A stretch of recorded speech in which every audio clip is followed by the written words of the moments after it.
आप हमारे और आपके दरमियान ये अपनी सियासत से फर्क डाल सकता है? कभी भी नहीं डाल सकता। It is not in the DNA and genetics of this army. इसका बाप भी नहीं डाल सकता। ये कुछ भी कर ले, जाने देनी होती है और लेनी भी इकट्ठी होती हैं। ये उसमें दरार डालने का सोच रहे हैं, और उसके अंदर ये मजे का खेज बात कि मैं तो ये इसके बारे में बात कर रहा हूं, उसके बारे में बात कर रहा हूं। बात कौन हो तुम? होते कौन है ये बात करने वाले? भेजो अपनी औलाद को इस फौज में, उनको तो तुमने बाहर रखा हुआ है, भेजो इस फौज में और खड़ा करो ख्वारिज के आगे, खड़ा करो हिंदुस्तान के आगे जिनकी तुम सहूलतकारी कर रहे हो।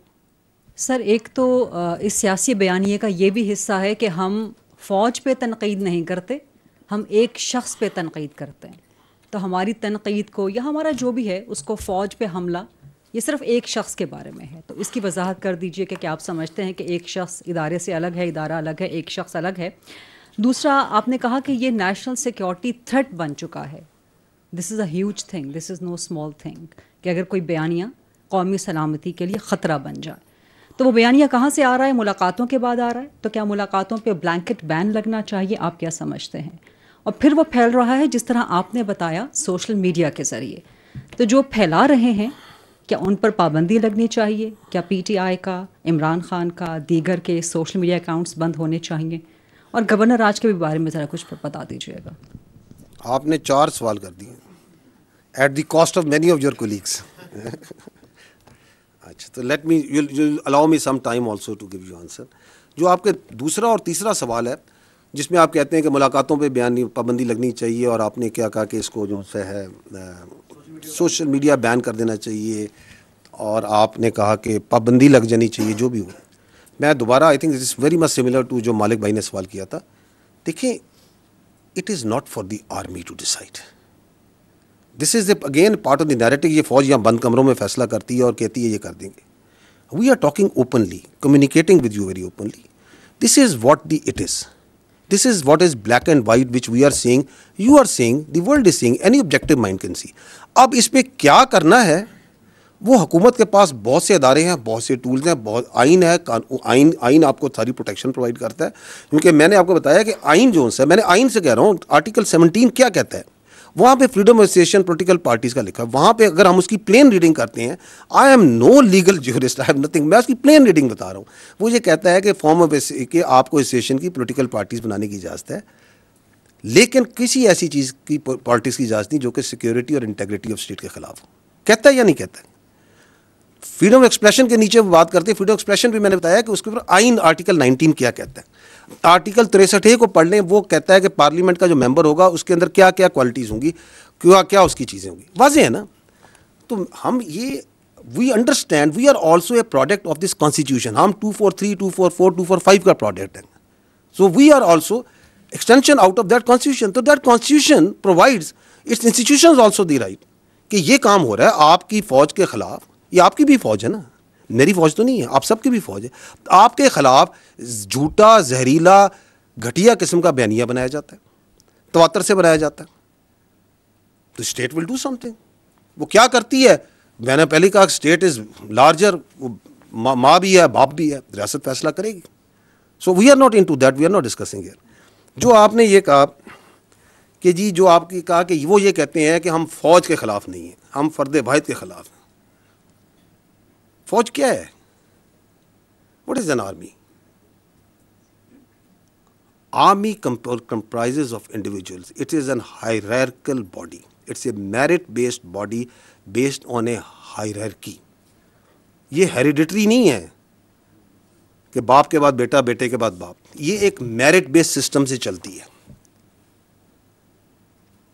और उस मेरिट बेस्ड सिस्टम में जो हमारा डिसिप्लिन है, हमारी जो इंटरनल अकाउंटेबिलिटी है, हमारी जो कल्चर है, उसने इसकी स्ट्रेंथ है।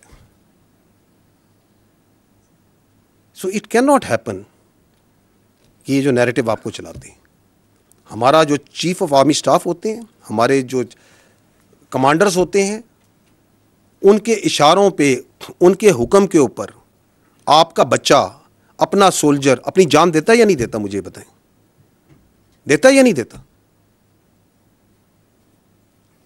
ये आपके सामने मार्का हक की पूरी जंग है, इसका आर्किटेक्ट कौन था? इसको किसने लड़वाया? फील्ड मार्शल सैयद आसिम मुनीर ने लड़ाया ना, लड़वाया या नहीं लड़ाया? पाकिस्तान नहीं कहता, दुनिया कहती है।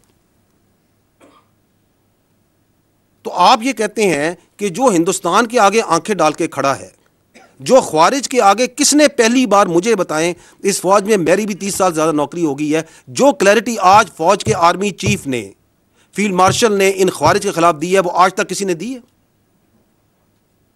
कि इनका दायरा इस्लाम से खारिज है, ये किसने बताया?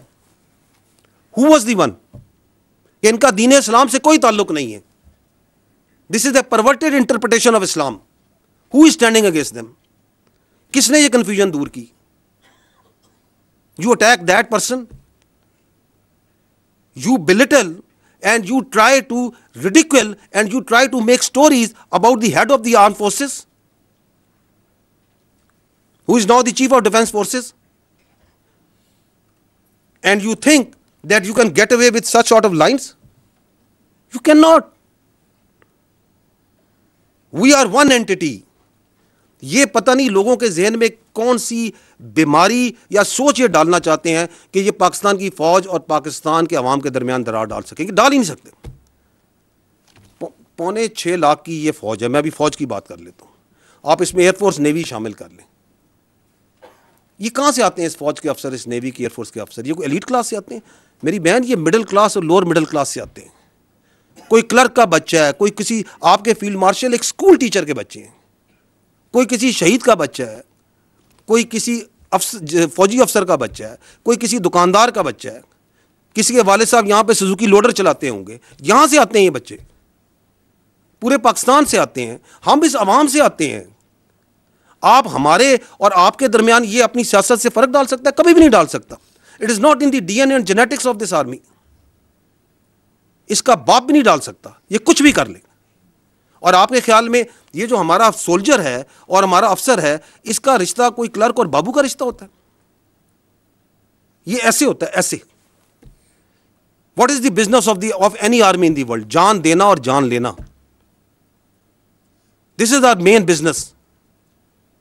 इसमें अफसर और जवान ऐसे होते हैं, हमने एक जनाजे इकट्ठे उठाने होते हैं, हमने जाने देनी होती है और लेनी भी इकट्ठी होती हैं। ये उसमें दरार डालने का सोच रहे हैं, और उसके अंदर ये मजे का खेज बात कि मैं तो ये इसके बारे में बात कर रहा हूं, उसके बारे में बात कर रहा हूं। बात कौन? तुम होते कौन है ये बात करने वाले? भेजो अपनी औलाद को इस फौज में, उनको तो तुमने बाहर रखा हुआ है, भेजो इस फौज में और खड़ा करो ख्वारिज के आगे, खड़ा करो हिंदुस्तान के आगे जिनकी तुम सहूलतकारी कर रहे हो। That is why we say you can fool some of the people all the time, all of the people some of the time, but not all the people all the time. ये वक्त ख़त्म हो गया अभी।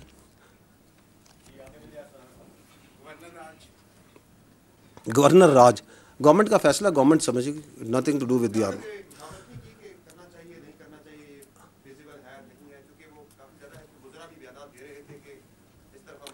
देखिए, मैं आपसे ये अर्ज़ कर रहा हूँ कि हमारा काम है अपना पर्सपेक्टिव देना। Are perspective on counter terrorism जो वहाँ पे है वो एब्सोल्युटली लोगों को क्लियर है। मैं आपको इसकी मिसाल देता हूँ। आप काइंडली अगर इधर वो नेशनल एक्शन प्लान की मैंने स्लाइड रखवाई थी, वो ज़रा चलवा दें। ये देखिएगा, ये है एक agreed document. These are the 14 points of the revise national action plan. Is this not an agreed document of all the political parties? ये है ना कि दहशतगर्दी से अगर आपने छुटकारा हासिल करना है तो आपने ये 14 काम करने।